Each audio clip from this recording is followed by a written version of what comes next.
இடம்பொருள் நேயர்களுக்கு வணக்கம். ஸோ இன்னைக்கு பார்த்தீங்க அப்படின்னா இப்போ பாண்டியன் ஷோஸ் அண்ட் பாகியலட்சுமி மெகா சங்கமத்தில் இருக்க எல்லாருமே, அதாவது பார்த்துட்டு இருந்து சீரியல் நல்லா இருக்கு பாண்டியன் ஷோஸ் நம்ம நாடு பார்த்துட்டு இருக்கேன் அப்படிங்கிறவங்களாகட்டும், இன்னொரு பக்கம் பாகியலட்சுமி தாங்க நான் பார்த்துட்டு இருந்தேன், இந்த மெகா சங்கமத்தினால இதை பார்க்குறேன் அப்படின்னு சொல்கிறவங்களாகட்டும், எல்லாரும் சேர்ந்து ஒருமித்த குரலில் சொல்கிறது என்ன அப்படின்னா கோமதி பாகியலட்சுமி கூட சேர்ந்து இவங்களும் கொஞ்சம் பேக் ஆகிட்டாங்க அப்படிங்கிறது தான்.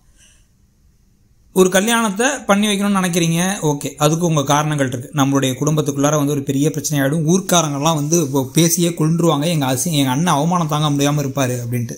அப்போ என்ன பண்ணலாம் அப்படின்னா, காதும் வச்ச மாதிரி உங்கள் அண்ணன் வீட்டுக்கும் உங்கள் வீட்டுக்கும் கால் பண்ணி தயவு செஞ்சு இங்கே வாங்க, நான் காலில் விழுந்து கேட்குறேன் இங்கே வாங்க அப்படின்னு சொல்லிட்டு திருச்செந்தூர்லேயே வச்சு கல்யாணத்தை முடித்து இவங்க எல்லாத்தையும் கூப்பிட்டு போகலாம் உண்மைகளை சொல்லிட்டு.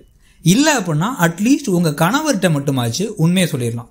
தயவு செஞ்சு நான் உங்களுக்கு ஒன்று சொல்கிறேன், இது எங்கள் அண்ணன் வீட்டுக்காக நான் பண்ண வேண்டியிருக்கு, உங்கள் காலில் விழுந்து கெஞ்சி கேட்குறேன் அப்படின்னு சொல்லிட்டு ஒரு முடிவு எடுக்கலாம். ஆனால் அதையும் பண்ணலாம். இது எல்லாத்தையும் விட அவங்க என்ன பண்ணலாம் அப்படின்னா வேற ஏதாச்சும் வழி இருக்கான்னு கண்டுபிடிக்கலாம். அதையும் பண்ணல. கதிரையும் ராஜியும் ஒரு கட்டாய கல்யாணத்தை பண்ணி வச்சு 2 பேரும் சேர்த்து வச்சிடலாம் அப்படின்னு இவங்களா ஒரு முடிவு பண்ணி இதுதான் ஒரே சொல்யூஷன் அப்படின்னு காலேஜ் படிக்கிற பையனை போய் கல்யாணம் பண்ணி வச்சிடலாங்கிறாங்க. வேலை கிடையாது, ஒன்றும் கிடையாது, அந்த பொண்ணும் படிச்சுட்டு இருக்குது. என்ன மாதிரி ஒரு எண்ணம், என்ன மாதிரி ஒரு பழக்கம், இது எதுவுமே நமக்கு புரியல. இதில் இதுக்கு உறுதுணையாக சப்போர்ட்டாக இருக்கிறவங்க யார் அப்படின்னு பார்த்தீங்கன்னா பாகியலட்சுமி. பாகியலட்சுமி ஏன் ஃபேமஸ் ஆனாங்க, இந்த சீரியல் ஏன் நம்பர் 1 பொசிஷனுக்குலாம் தமிழ்நாடு ஃபுல்லாக போச்சு அப்படின்னா ஒரு கட்டாய கல்யாணத்தால் தான். அதாவது கோபிக்கு அவர் ராதிகான ஒரு பொண்ணை லவ் பண்ணிருந்தாரு, அவங்க அப்பா அதெல்லாம் வேணாம் அப்படின்னு சொல்லிட்டு கோபியை பிடிச்சி ஸ்கூல் படிச்சுக்கிட்டு இருந்த பாகியலட்சுமியை கல்யாணம் பண்ணி வச்சார். அப்போ தான் 12th முடிச்சிருந்தாங்க, அவங்க அப்பா இறந்துட்டாங்க, அவங்களை கல்யாணம் பண்ணி வச்சாங்க. அங்கே அதுக்கு பிறகு அவங்க வாழ்க்கையே நாசமாக போச்சு. கிட்டத்தட்ட 30 வருஷம் ஆயிடுச்சு. கல்யாணமாகி 30 வருடங்களில் பார்த்தீங்க அப்படின்னா கடைசி வரைக்கும் அவர் மாறவே இல்லை. குழந்தைங்க பேர குழந்தையே பிறக்கிற வயசுக்கு அப்போ திடீர்னு பார்த்தா அவர் அவருடைய முன்னாள் காதலியை பார்த்தோன்னே முன்னாள் காதலிக்கு ஹெல்ப் பண்ணி முன்னாள் காதலியை கைப்பிடிச்சு போயிட்டார், விட்டுட்டே போயிட்டார். இது கட்டாய கல்யாணத்தால் வந்தது.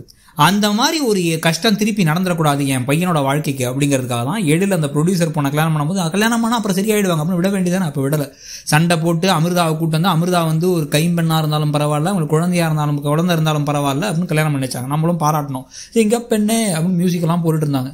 கடைசியில் இப்போ பார்த்தீங்க அப்படின்னா இது எல்லாத்தையும் சேர்த்து காலி பண்ணுற மாதிரி ஒரு சம்பவத்தை இப்போ செஞ்சு வச்சுருக்காங்க. இப்போ என்ன பண்ணுறாங்க அப்படின்னா அவங்களும் தெரிஞ்சு நம்ம என்ன பண்ண முடியும், கல்யாணம் ஆனால் அப்புறம் எல்லாமே சரியாயிடும் அப்படின்னு இழுத்து பேசிட்டு இருக்காங்க. அங்கிட்டாச்சும் பரவாயில்ல, கோமதி நல்லா நடிச்சு அவங்களுடைய டப்பிங், நிரோஷா மேம் டப்பிங் எல்லாம் செமையாக இருக்குது. லால் சலாமில் சூப்பர் ஸ்டார் ரஜினிகாந்த் அவங்களோட ஜோடியாகவே கலக்கலாம் சூப்பராக நடிச்சிருந்தாங்க. ஆனால் இங்கே பார்த்தீங்க அப்படின்னா பாக்கியா இழுத்து பேசி அந்த டப்பிங்கும் அந்த நடிப்பும் எல்லாமே நம்ம கொஞ்சம் ப்ளீஸ் போதும் அப்படின்னு சொல்கிற அளவுக்கு ஆகி கடைசியில் இப்போ கல்யாணத்தை பண்ணி வச்சு இப்போ நாளைக்கு என்ன பண்ண போகிறாங்க, நீங்கள் எங்கள் ஊரில் ட்ராப் பண்ணுங்க இவங்களை, நான் இப்போவே போயிட்டு இந்த கதிர் பையை பார்த்தீங்களா ஓடி போயிட்டான் அப்படின்னு புறணி பேசுகிறேன் அப்படின்னு கிளம்பி போயிட்டாங்க கோமதி. ஸோ நாளைக்கு அவங்க கல்யாணத்தை முடிச்சு கிளம்பி அங்கே போக மீனா கூப்பிட்டு போக, மீனா இதெல்லாம் பிள்ளைங்களா இதுங்களை நம்பியெல்லாம் நம்ம வந்தோம் பாரு அப்படின்னு தலையிலே அடித்து உண்மை தெரிஞ்ச உண்மையை வெளில சொல்ல முடியாத நிலமையில மீனா இருக்காங்க. இதில் பாண்டியன் என்ன பண்ண போகிறாரு, பலார்னு அரைஞ்சு வீட்டுக்குள்ளே வராதரா துரோகி, நீ எல்லாம் ஒரு மனுஷனாடா அப்படின்னு காரி துப்ப போகிறாரு கதிர் மூஞ்சில். அம்மா தான் சொன்னாங்கன்னு அதையும் சொல்லாமல் இந்த சூழ்நிலை கைதிவாங்க, சொல்ல முடியாத சிச்சுவேஷனால அப்படின்ட்டு. அந்த மாதிரி தான் எப்பயுமே சீரியலில் வைப்பாங்க. இந்த சீரியல் அதை விட இருக்க எல்லா லெவலையோட மோசமான ஒரு திருமணம், மோசமான ஒரு கதைக்களம். இதுக்கப்புறம் போக சேர்ந்துருவாங்க, ரொமான்ஸ் வரும்னு சொல்லும்போது நம்மளும் போக ரொமான்ஸ்லாம் வச்சு மறந்துடுவோம்னு வச்சுங்க. கதிர் முல்லையிலேருந்து எல்லா கதையும் எல்லாத்தையும் இந்த மாதிரி எத்தனை கட்டாய கல்யாணங்கள் நம்மளும் சரி ஓகேன்னு பொறுத்துட்டு போயிருப்போம். ஆனாலும் அந்த கல்யாண சூழ்நிலைகளை விட இது ஒரு மோசமான லாஜிக்கே இல்லாத சூழ்நிலை. அதையும் இப்போ ரொம்ப படுமோசமாக தான் இப்போ போயிட்டு இருக்கு கதையை. சரி ஓகே, இதுக்கப்புறம் எப்படி கொண்டு போக போகிறாங்க அப்படிங்கிறத பொறுத்து இருந்து பார்க்கலாம். ஆனால் இப்போ சரவணனோட கல்யாணத்துக்கு பிரச்சனை வரப்போகுது, நகையை தூக்கிட்டு போனது யாருங்கிற பிரச்சனை வரப்போகுது, முத்துவேல் சக்திவேலும் கதிரை போட்டு அடிக்கணும்னு நினைக்கிறவங்க கிளம்ப போகிறாங்க. பாண்டியன் எட்டி உதவுதுன்னு மிதிச்சு பெல்ட்டால் அடித்து வெளில துரத்தி விட போகிறாரு. போலீஸ் கேஸ் ஆக போகுது. இப்படி பல திருப்பங்கள் இருக்குங்க. அதை பற்றிலாம் நீங்கள் என்ன நினைக்கிறீங்க? கோமதி எடுத்த முடிவும் அது கூட ஒத்து ஊதிக்கிட்டு கரெக்டு தான், அவங்க வாழ்க்கை என்ன பண்ணுறது நாம அப்படின்னு இழுத்துட்டு இருக்க பாக்கியாவையும் பற்றி உங்கள் கருத்து என்னங்கிறத சொல்லுங்கள். தேங்க்யூ. இடம்பொருள் நேயர்களுக்கு வணக்கம். ஸோ இன்னைக்கு பார்த்தீங்க அப்படின்னா